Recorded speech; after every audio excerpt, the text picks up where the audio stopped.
Hello friends, कैसे हैं आप। आज का जो हमारा आर्टिकल है वो है इंडिया का जो वैक्सीन इकोसिस्टम है।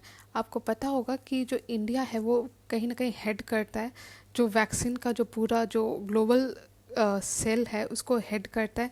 स्पेशली जो चीप मेडिसिन वैक्सीन है या चीप मेडिसिन के भी एरिया में, मतलब कि हम affordable medicine world over provide करने में एक तरह के लीडर है। आपको जान के हैरानी होगी कि जो इंडिया है वो अकाउंट करता है 60% ऑफ ग्लोबल वैक्सीन प्रोडक्शन, मतलब 60% दुनिया का जो वैक्सीन है वहाँ वो इंडिया से ही आता है। उसके बाद 40 to 70% जो WHO का डिमांड ऑफ DPT या BCG वैक्सीन वो भी इंडिया सप्लाई करता है।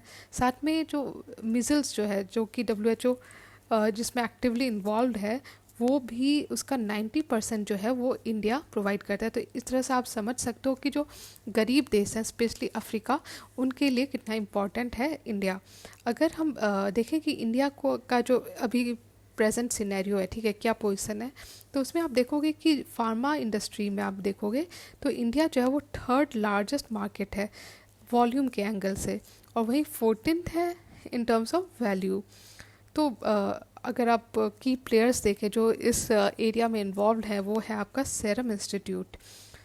देखिए, इंडिया का जो सबसे बड़ा फ़ायदा है इस बारे में वो ये है कि वो बहुत सस्ते रेट पे वैक्सीन या मेडिसिन प्रोवाइड करता है, तो चीप और साथ में लार्ज स्केल। तो ये आप समझ सकते हो इंडिया का कितना ज़रूरत है इंडिया के फार्मेसी का फॉर वर्ल्ड ओवर। साथ में हमारे पास जिस तरह हमारा ह्यूमन रिसोर्स है इस एरिया में वो बहुत स्ट्रॉन्ग है इन टर्म्स ऑफ साइंटिस्ट, या जो बाकी भी जो स्किल्ड इंडिविजुअल आप देखोगे वो इंडिया में अवेलेबल है। साथ में अफोर्डेबल क्लिनिक ट्रायल्स। देखिए, हमारे देश में गरीबी बहुत है, तो इसके कारण क्या होता है कि कई बार लोग कम प्राइस में भी क्लिनिकल ट्रायल्स के लिए राजी हो जाते हैं। हालांकि ये गलत है। उनको जो रेट है, जिस रेट पे उनसे क्लिनिकल ट्रायल्स किया जाता है वो बहुत कम है in comparison to global rate, ठीक है। लेकिन हाँ, ये फ़ायदा होता है कि क्लिनिकल ट्रायल्स इजीली हो जाते हैं कम रेट पे, और साथ में हमारे पास जिस तरह जेनेटिक पूल है, मतलब अलग अलग डाइवर्स टाइप के लोग हमारे यहाँ हैं, मतलब कि मोंगोलॉइड भी हैं, आर्यन भी हैं। तो ये जो जिस तरह का डिफरेंट जीन पूल है वो भी हमें क्लिनिकल ट्रायल के लिए ईजी और इजीली और अफोर्डेबल बनाने में हेल्प करता है। साथ में हम क्वालिटी वैक्सीन देते हैं। ऐसा नहीं है कि हम कम प्राइस के वैक्सीन दे रहे हैं तो वो इन्फीरियर होता है, ऐसा नहीं है। वो रिक्वायर्ड क्वालिटी के ही होता है। अगर चैलेंजेस देखोगे इन वैक्सीन डेवलपमेंट तो आपको समझ में आएगा कि पहला तो है कि फंडिंग का प्रॉब्लम। हर एंगल, हर आप देखोगे कहीं ना कहीं सेक्टर्स जो है उसमें फंडिंग जो है साइंस में वो कम है। दूसरा कि नॉलेज बेस इन इम्यूनोलॉजी, मतलब कि हमारा जो रिसर्च है, जो नॉलेज एरिया है इस एरिया में वैक्सीन डेवलपमेंट में वो कम है। तीसरा कि inadequate experience in life cycle immunization. चौथा लीगल चैलेंज, जो लीगल हर्डल है वो उतना स्मूथ नहीं है इंडिया में। जो क्लिनिकल ट्रायल्स में कई बार क्या होता है कि लीगल हर्डल्स क्रिएट हो जाते हैं, जो भी हमें क्लिनिकल ट्रायल करना है जिस भी वैक्सीन का। उसके बाद IPR इशू, मतलब कि कई बार होता है कि टाइमली या जो IPR है वो नहीं मिल पाता जो भी वैक्सीन डेवलपिंग कंपनी है उसको। उसके बाद ये सारे प्रॉब्लम्स तो हो गए आपके डेवलपमेंट स्टेज पे ही। फिर डिस्ट्रीब्यूशन स्टेज के अलग प्रॉब्लम है, जैसे कि कोल्ड स्टोरेज। मतलब कि देखिए, जो वैक्सीन है उसको एक एडिक्वेट अमाउंट ऑफ स्टैंडर्ड में ही रखना पड़ेगा, जैसे कि कोल्ड स्टोरेज फैसिलिटी सही होना चाहिए, नहीं तो वो स्टोर नहीं हो पाएगा। लेकिन जब हम डिस्ट्रीब्यूट कर रहे होते हैं रूरल एरिया या फार फ्लंग एरिया में, वहाँ पे तो कोल्ड स्टोरेज हो सकता है नहीं अवेलेबल हो, तो इसके कारण वैक्सीन डिस्ट्रीब्यूशन में प्रॉब्लम हो जाता है। दूसरा है एक्सेसिबिलिटी। देखिए, हमारे जैसे नॉर्थ ईस्ट का ही रीजन है, उसमें टेरेन बहुत ज़्यादा डिफ़िकल्ट है, तो डिस्ट्रीब्यूशन इस कारण से भी प्रॉब्लम होता है। उसके बाद फिर जब कोई डिज़ास्टर आता है या हैजार्ड क्रिएट होता है, जैसे फ्लड ही हो गया, उसमें फिर कनेक्टिविटी कट जाती है, तो फिर आपका डिस्ट्रीब्यूशन में प्रॉब्लम होगा। वैक्सीन मिक्स इन्फॉर्मेशन, कई बार र्यूमर्स क्रिएट कर दिए जाते हैं वैक्सीन के अगेंस्ट, या वैक्सीन नहीं, ताकि मतलब लोग वैक्सीन ना लगाएं। तो इस तरह के जो वैक्सीन मिस इन्फॉर्मेशन बनाते हैं लोग, वो भी गलत है और एक चैलेंज है। और फिर वैक्सीन हेजिटेंसी, एक कॉमन लोगों को लगता है कि क्यों लगाएं वैक्सीन, हेजिटेंसी होती है एक आदमी का खुद का भी, तो वो भी एक प्रॉब्लम चैलेंज क्रिएट करता है। फिर वैक्सीन एफिकेसी, मतलब कि हो सकता है वैक्सीन लगाया हो लेकिन तब भी वो उतना एफिशिएंट नहीं हो, तो ये भी एक अलग चैलेंज है।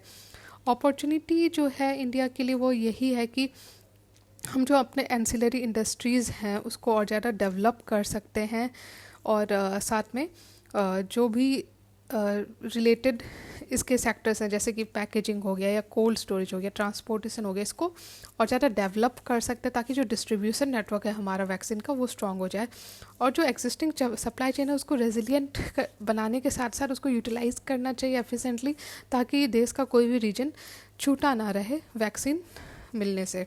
तीसरा है कि जो इंफ्रास्ट्रक्चर और ह्यूमन रिसोर्स, देखिए हमारे पास ह्यूमन रिसोर्स तो है ही, हमारे पास डेमोग्राफिक डिविडेंड है ही, तो उसको यूटिलाइज करना चाहिए, और साथ में जो हमारी ह्यूमन रिसोर्स है उसको स्किलिंग, अपस्किलिंग और रीस्किलिंग की भी ज़रूरत है ताकि वो इस एरिया में भी और ज़्यादा डेवलप हो सके। और साथ में जो हमारा फार्मा सेक्टर देखिए ऑलरेडी बहुत ज़्यादा डेवलप है, इसका अपना एक मार्केट है वर्ल्ड ओवर में, तो हमें ज़रूरत है कि इसको यूटिलाइज़ करें।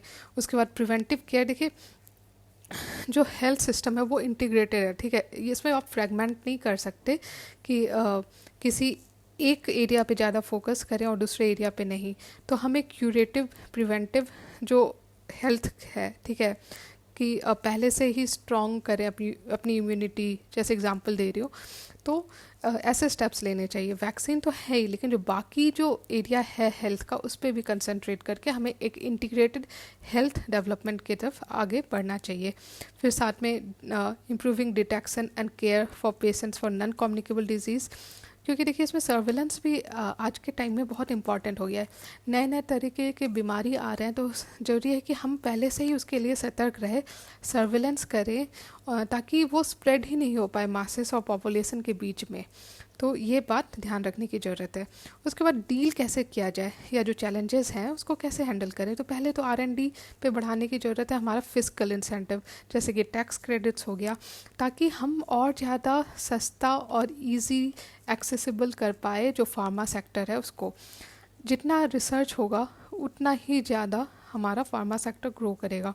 दूसरा पब्लिक कॉन्फिडेंस, जो वैक्सीन हेजिटेंसी हुआ या वैक्सीन रिलेटेड मिस इन्फॉर्मेशन हुआ उसको रिड्यूस करने की ज़रूरत है, और इसके लिए ज़रूरी है कि अवेयर किया जाए लोगों को, ट्रांसपेरेंसी रखा जाए और डाटा शेयर किया जाए स्टेक होल्डर्स के साथ, ताकि हमारा वैक्सीन और ज़्यादा एफिशिएंट और अच्छा बन सके। तीसरा कि ह्यूमन रिसोर्स डेवलपमेंट, जैसा मैंने कहा रीस्किलिंग अपस्किलिंग की ज़रूरत है हमारे जो डेमोग्राफिक डिविडेंड है उसको। उसके बाद जो कंपलसरी लाइसेंस का इशू है इसके ऊपर भी गवर्नमेंट को ध्यान देना पड़ेगा।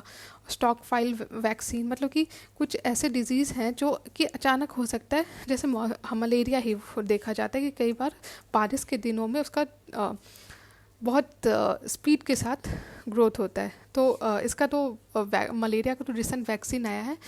उसके अलावा भी जो बाकी डिजीज़ है जिसका सडन स्प्रेड हो सकता है उसका वैक्सीन का स्टॉक पहले से ही हमारे पास, हमारे मतलब स्टेट गवर्नमेंट या सेंट्रल गवर्नमेंट के पास रहना चाहिए। उसके बाद वैक्सीन फ्रॉड पे ध्यान देना चाहिए। कई बार क्या होता है कि गलत वैक्सीन लगा दी जाती है, वैक्सीन लगाया ही नहीं जाता है, उसके नाम पे बस कुछ और लगा दिया जाता है, तो ये सब जो फ्रॉड्स है उसको भी उसके अगेंस्ट भी हमें काम करने की ज़रूरत है। और इसमें एक और एरिया जो हेल्प करेगा वो है आपका टेक्नोलॉजी हर एरिया में हेल्प करता है, और इस एरिया में भी, जैसे कि सर्विलेंस से लेके आपका ब्लॉकचेन का जो पूरा नया डेवलपमेंट है उसको यूज़ करना, इंटरनेट ऑफ थिंग्स का यूज़ करना, ताकि जो वैक्सीन डिस्ट्रीब्यूशन है उसको स्ट्रॉन्ग किया जा सके।